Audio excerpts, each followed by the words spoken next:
Sisilipin natin ang aking darling kasi kami ay nagpabakod.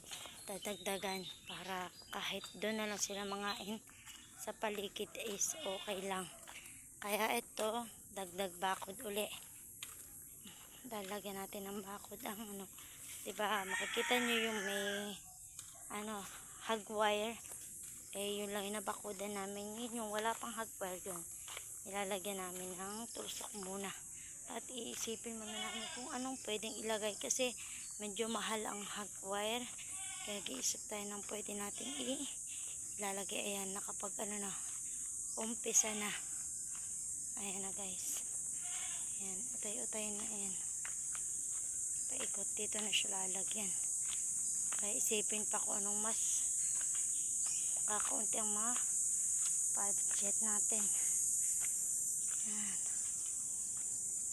Guys, kasi hanggang doon lang sa may hog wire. Ayan, ipilipil at kakawati lang ang ating itutulusok. Paakyat pa lang hiningal na ako. Paakyat pa lang hinihingal na.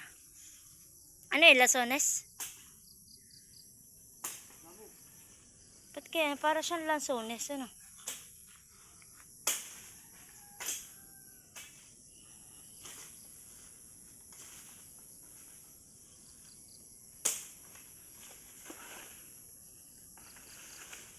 Ayan, naglilinis. Ayan. At abang-abangan nyo na lang guys ang mga susunod pa naming gagawin. Ayan. Thank you so much.